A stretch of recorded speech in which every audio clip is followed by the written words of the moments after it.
So glad to have you watching or listening, however you get this media, to Curiosity Not Judgment. Welcome in. My name is Birga. And I'm Gary.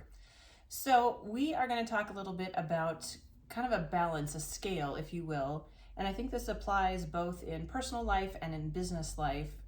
And Gary is a big fan of the quad chart, and this is something that can easily be graphed into a quad chart, but it's the intersection of excellence and grace. And what happens as we're discussing through a curiosity, not judgment lens, if you view somebody in a particular light, or your corporation, your business in a particular light, and are there curious questions that you can ask to maybe move yourself or move your team into another quadrant? And here's where we're going with that.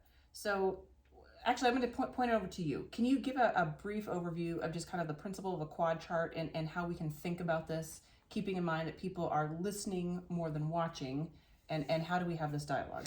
Sure. So if you think about a graph from your graphing days back in school, you've got an x-axis, a y-axis vertical, and an x-axis horizontal. And if you plot two things like excellence, high and low, and grace, high and low, with 0 being the low on both, then you create a quad chart. So you basically then create a low, low, high, low, high. And so in this case, you have either high excellence, low grace, low excellence, high grace, low excellence, low grace, or high excellence, high grace. And there's many ways to do this, but it's really good to plot two things with respect to each other, because then it can be instructive as to, for instance, Giant has one that I really like called the support challenge matrix. And that's a quad chart. Are you high and low on your support, and high and low on your challenge? And that tells you what kind of a leader you are. Right. And this is much the same way. How is your business, how would you evaluate your business or your leadership style based on excellence and grace?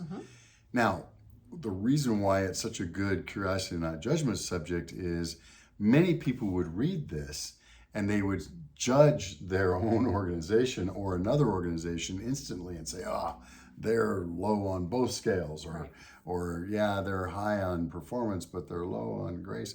And that's not the point.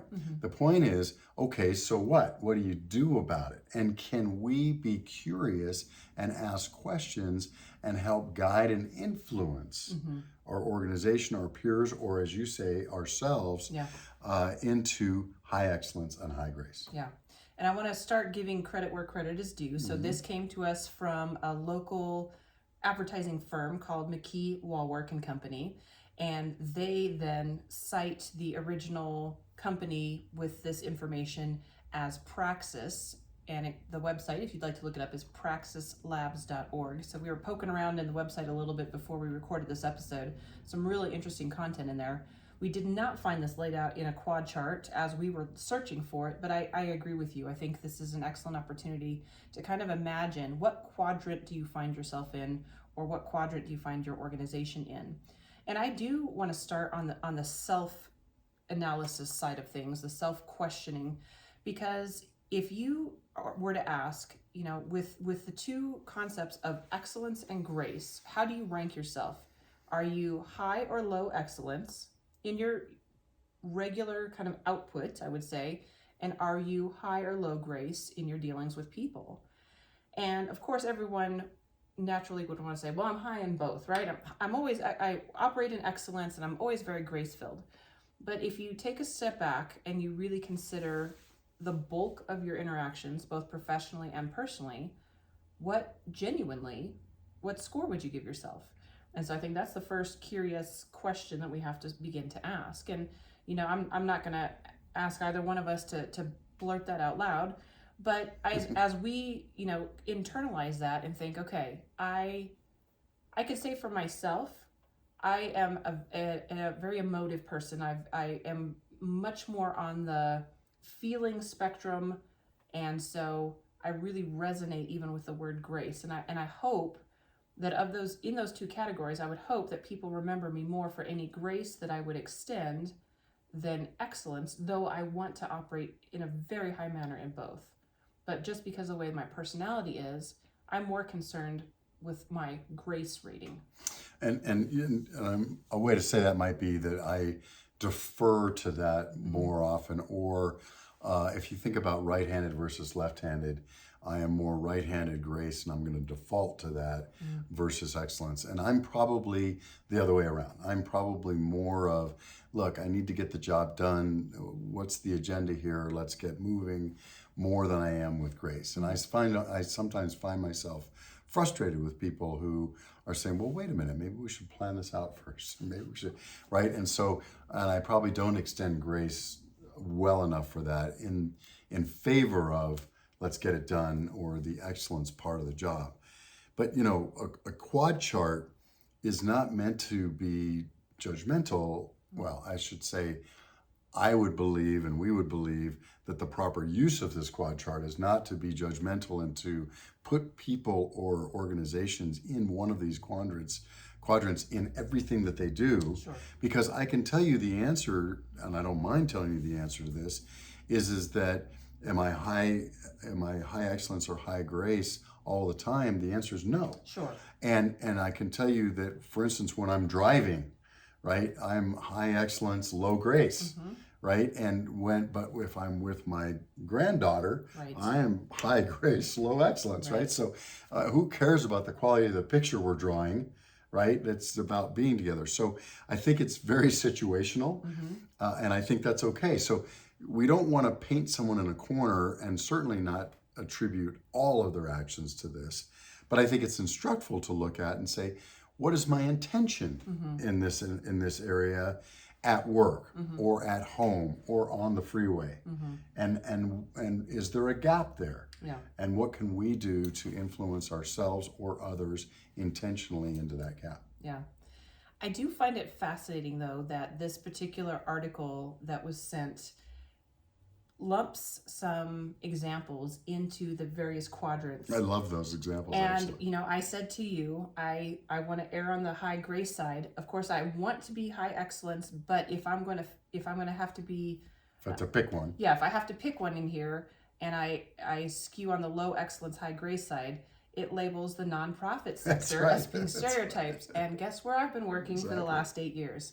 Nonprofit. And to just expound on what Virga's talking about here, in order to make an example, which I think are always instructful, it says that, and this is around kind of the market or marketplace, it says that high excellence, low grace, much of the private sector is stereotyped here. So business in general is stereotyped with high excellence, low grace, and it gives the example of Apple. And everybody knows, or if you don't know, you might be aware of the fact that Steve Jobs was known as a high excellence, low grace kind of leader.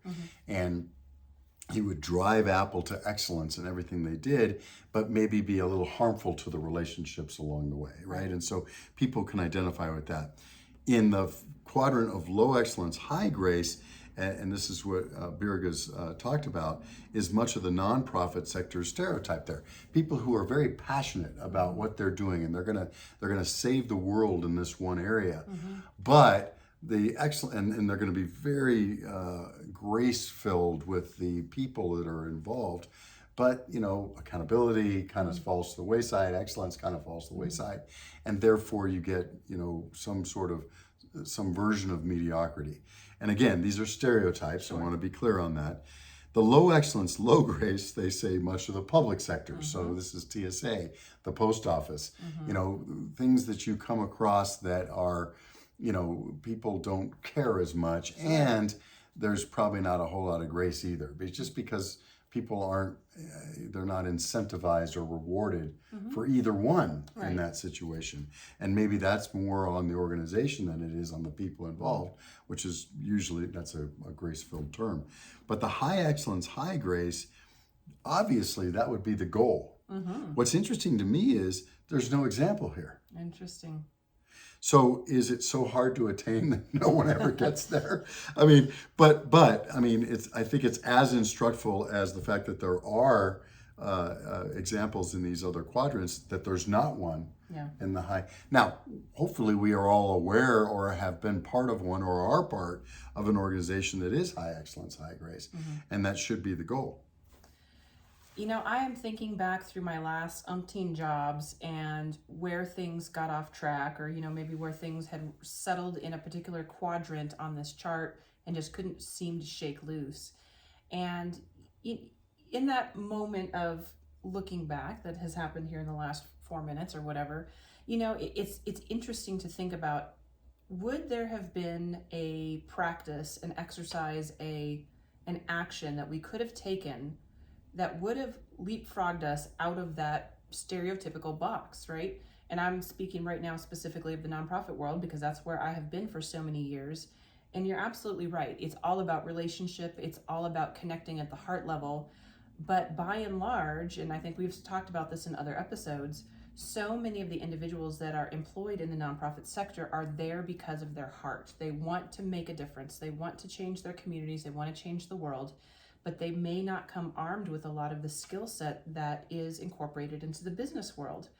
And so often I have heard that they don't want the business regimen to be exemplified in that nonprofit space because it takes away the humanity, or it somehow compromises the heart of what the mission or the organization is trying to do. But I think what we're trying to say is there is absolutely room and a necessity for both at the table, because if you don't have high excellence showing up in your nonprofit, you are maybe not budget savvy, you are maybe not employing the right people, you're employing people that you like that maybe don't have the right skill set for a particular role. You know, the list can go on. And I say this because I've experienced so much of it. And it pains me to think about how many nonprofits have suffered because there has not been both equally represented at the table. Well, and you bring up a good point, and so you're right in that both need to be the goal, because if you're a nonprofit and you're not going for high excellence and high grace, then you're missing the mark, and you're actually not being good stewards of the very money that your donors or wherever you're getting your money, your grants are given to you for. Yeah. And I think that you're not meeting the expectation then of the folks who are donating to that, given the nonprofit status. But the same goes for the business sector or the private sector. If you are not practicing grace in where you get to, then are you really fulfilling the mission that you set out to do? Because is that long-term sustainable? Right. If you are just going for the almighty dollar, then that means that you're probably not treating not only your employees well with grace, but even your customers. Mm-hmm. And if that's the case, one could argue that you're not going to be long-term successful. Mm-hmm. And so, again, if you're thinking about sustainability, both high excellence and high grace need to be there for the private sector and for the nonprofit. And by the way, I would submit that should be the public sector goal too. Oh, without question. And you hear a lot of people saying, well, I'm going to go in there and I'm going to run this city like a business, or I'm going to do this or that. And when I was in government, I used to hear people say, well, I think, Gary, that's good because you're going to make government run more like a business. Well, you can't run government like a business because it doesn't have the same reward systems. It doesn't have the same wherewithal. But you could strive for high excellence and high grace. Absolutely. So if you find yourself listening, and as you are processing this, you can already just in your mind figure out a category or a quadrant that you yourself are in or your business is in, and you want to move out of that quadrant towards the block of high excellence, high grace. I want you, if you would please, to address some of the business side of things where you may be in a culture that's high excellence, low grace. If you find yourself in leadership in that area, what are some questions you can ask to start moving towards more grace? I guess one of the main things, and I've been thinking a lot about this lately, is making sure people know that they are safe and trusted and that you're for them. I hope I'm answering your question, but basically, yes, we all have a goal here, but we're not going to kill each other in the process of doing it. And let's decide as a group that we can hold each other accountable, but we're going to do it in a way that we're all in this together, and we're not going to just leave someone, twisting in the wind.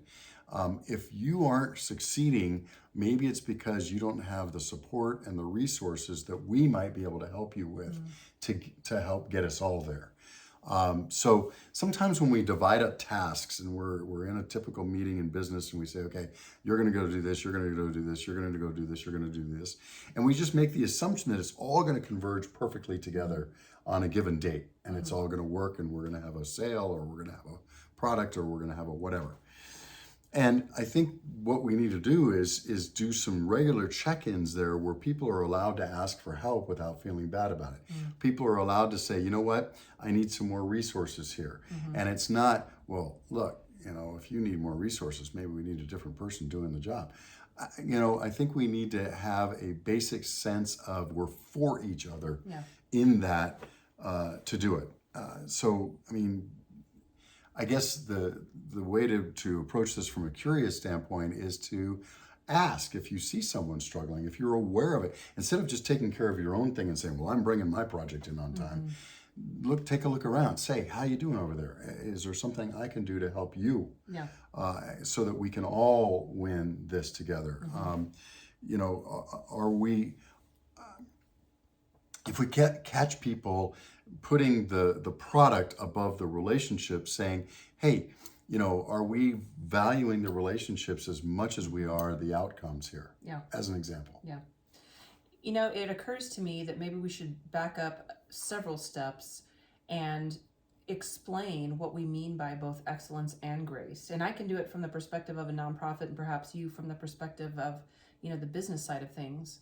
And I would say in the nonprofit world, and hear me say this just based on my own experience in the state in which I live, and we're both in New Mexico, and this may not apply across the board, but I think there are some common threads or some commonalities that are at least, I was going to say universal, but maybe just countrywide at least, that I think will resonate with you.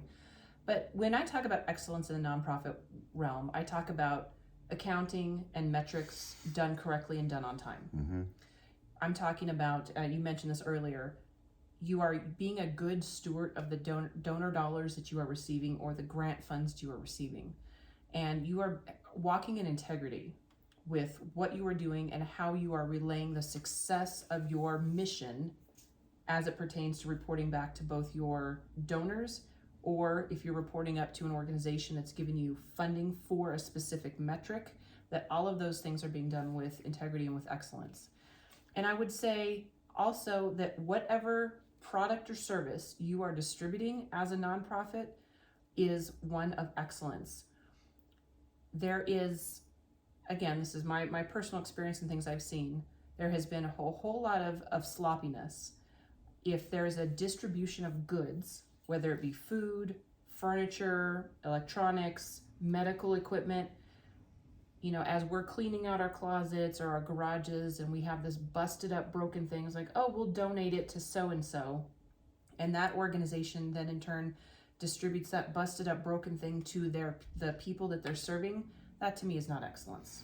That is not excellence. Yeah, but they'll be grateful for that because they have nothing. No.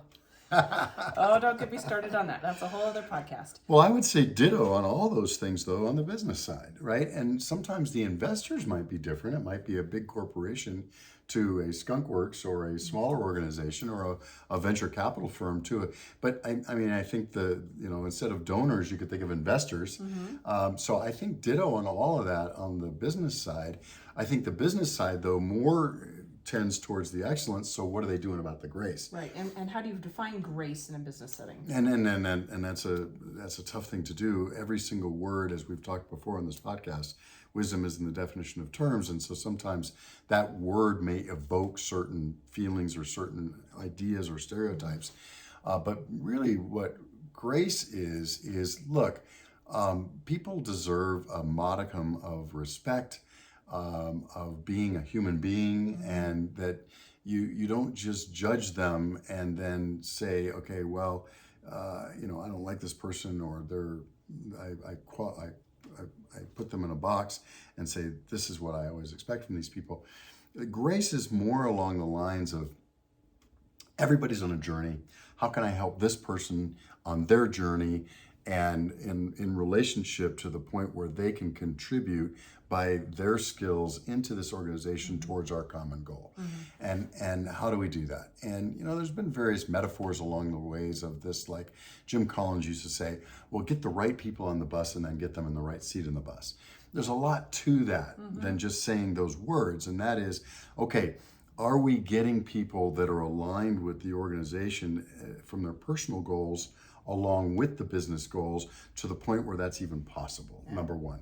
Number two, once they're in the organization, maybe they didn't know and we didn't know that there would have been a better fit if we could put them here versus there. And is there ability to make those adjustments? Right? And sometimes in a small business, it's hard because there's only one of a certain thing. But in a large business, you can move people around and adjust them by their known now skill sets, which sometimes they're not even self-aware to know them, into a place where they can contribute better and be happier and be satisfied with their work. And so I think that's the key, making sure that people are energized in part of their work versus de-energized, right? Yep. And so, the ideal ratio of that, as we've talked before, is 70-30, right? You got to have 70% of your work is energized, and 30%, we've all got to do the paperwork, so to speak, in my mind. And so are those things, are we helping people do that? Are we doing true human resources, right? And I think that's the key from the business side that I would say. Well, and if we go back to the nonprofit side, talking about grace, I feel like that's available in spades, right? That is the MO for a majority of nonprofits, is extending grace to somebody who has fallen into difficult life circumstances, whether it's addiction, they've been victims of violence, they have been living in generations of poverty. There's lots and lots of grace to work with people and to help them come out of a situation that has kept them in a place of depravity or need, or a very challenging situation.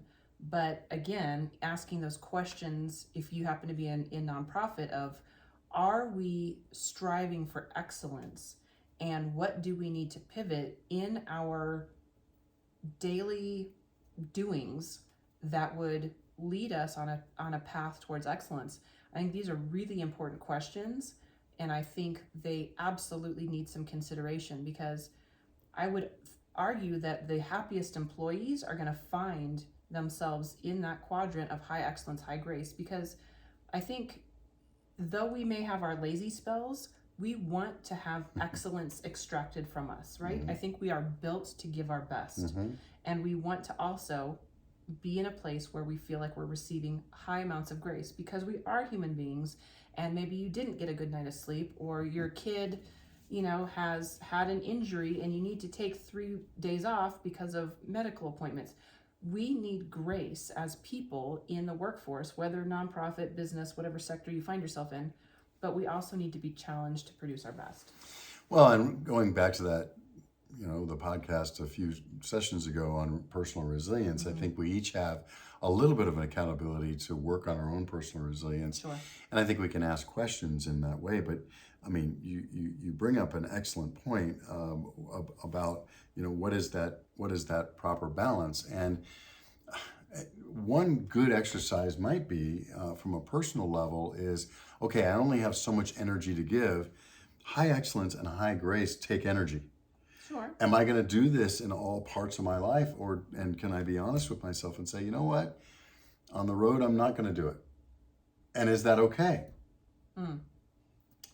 Yeah. It's a curious question. Are you going to endanger yourself or others? Well, either with your emotional outburst or your poor driving? That's exactly right. The exercise, I'm hoping, will come to the point of saying, no, I need to work on high excellence and high grace and all of those things, right. And I can't afford it. But the fact is, it takes energy. It does. And so that means we need to keep our energy up to the level of, in the things that we're involved in, we deliver high excellence, high grace. Maybe for someone like me, that means saying no, because my limited energy shouldn't mean that I sign up for so many things that I allow myself to fall off the cliff on grace or excellence on some things.